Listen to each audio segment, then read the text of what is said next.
Hello, જય શ્રી કૃષ્ણ. આજે આપણે બનાવશું 100 વર્ષ પુરાની મારા ગઢા સાસુની ભીંડાની કઢીની રેસીપી. આ ભીંડાની કઢીમાં ગરમ મસાલા પણ નથી યુઝ કરવાના અને રેગ્યુલર આપણે 3 મસાલા એ વાપરતા હોય તે મસાલાથી આપણે કઢી બનાવશું તો પણ એટલી ટેસ્ટી બનશે કે આંગળા ચાટતા જ રહી જાય.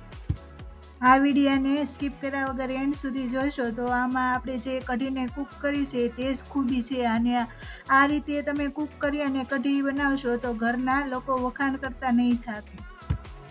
આ ભીંડાની કઢીમાં વધારે ભીંડાની જરૂર નથી પડતી. 12 થી 13 જેટલી ભીંડાની શીંગો હશે તો પણ એકદમ પરફેક્ટ અને સરસ કઢી બની જશે. ભીંડાની શીંગોને આપણે પહેલાં વોશ કરી લીધી હતી. તેમાં પાણીનો કોઈ ભાગ રહ્યો હોય તો કોટનના કપડાથી એકદમ ક્લીન કરી લીધી છે. હવે તેને વચ્ચે કાપા મૂકી અને 2 ભાગ કરી લઈશું બધી શીંગોની. 1.5 સ્પૂન લસણવાળી લાલ મરચાંની ખાંડેલી ચટણી આપણે લઈશું. ½ ટીસ્પૂન હળદર, 1 સ્પૂન ધાણા જીરું પાવડર, સ્વાદ અનુસાર મીઠું, 2 ટેબલસ્પૂન ચણાનો લોટ અને 1 સ્પૂન ગોળ, લીલા કટ કરેલા ધાણા ઉમેરી અને તેમાં આપણે 2 સ્પૂન કુકિંગ ઓઇલ એડ કરી અને સારી રીતે મિક્સ કરી દઈશું. 100 વર્ષ પુરાની ભીંડાની કઢીની રેસીપી ગમે તો વધુમાં વધુ શેર કરજો, લાઈક કરજો. હજી સુધી અમારી ચેનલને સબસ્ક્રાઈબ ના કરી હોય તો સબસ્ક્રાઈબ કરજો. હવે આ મસાલો પરફેક્ટ મિક્સ થઈ અને રેડી થઈ ગયો છે. હવે આપણે તેને ભીંડાની શીંગોમાં ભરીશું.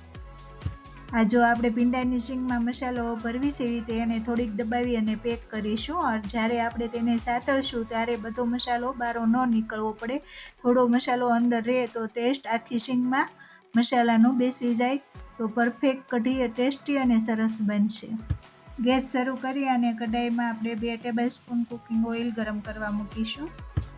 તેલને વધારે ગરમ નથી થવા દેવાનું. આપણે રાઈ જીરાથી તેનો વઘાર નથી કરવાનો. હવે ડાયરેક્ટ આપણે તેમાં શીંગો મૂકી દઈશું અને મીડિયમ ફ્લેમે તેને સાતળશું.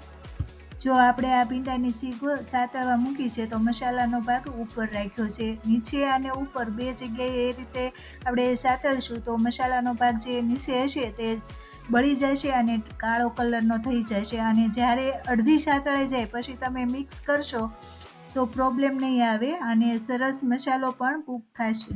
ભીંડાની શીંગો ભરાતા મસાલો બીજો સાઈડમાં આપણે રાખ્યો હતો તે હવે આ ભીંડાની શીંગો સાતળાઈ ગઈ છે તેમાં આપણે એડ કરી અને તેને પણ થોડુંક શેકાવા દઈશું અને તે ચણાનો લોટ અને મસાલો શેકાઈ જાય તેમાં આપણે 2 વાટકી ખાટી છાશ એડ કરીશું. તેની સામે 2 વાટકી આપણે પાણી એડ કરશું અને દહીં હોય તો દહીં 1 વાટકી અને 3 વાટકી પાણી એડ કરવાનું રહેશે. પાણી અને છાશના ભાગનું ½ ટીસ્પૂન આપણે મીઠું એડ કરશું.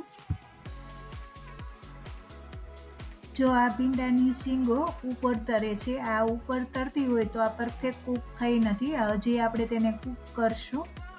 પરફેક્ટ કૂક થાય તો જો આ રીતે ભીંડાની શીંગો નીચે વહી ગઈ છે અને હવે આપણે પરફેક્ટ ભીંડાની કઢી રેડી થઈ ગઈ છે. હવે તેની સાથે બાજરાના રોટલા સરસ લાગે છે તો આપણે હવે બાજરાના રોટલા બનાવીશું.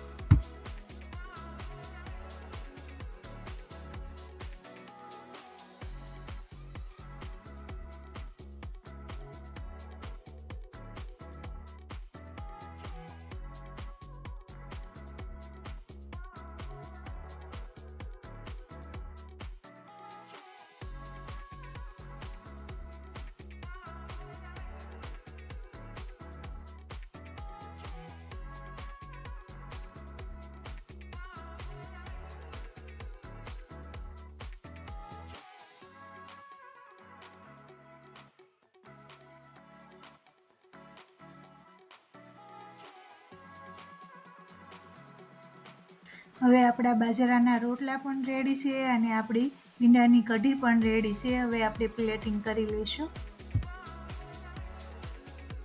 ગરમા ગરમ બાજરાનો રોટલો, તેની સાથે માખણ અને આપણે જે બનાવી ભીંડાની કઢી અને રાયતા, મરચાં, આ રીતની આપણને જમવાની પ્લેટ મળે તો મજા જ પડી જાય. આ રીતે બનાવેલી ભીંડાની કઢીની રેસીપી અને ગરમા ગરમ માખણવાળા બાજરાના રોટલાની રેસીપી તમને ગમી હોય તો વધુમાં વધુ શેર કરજો, કોમેન્ટ કરજો, લાઈક કરજો. જય શ્રી કૃષ્ણ.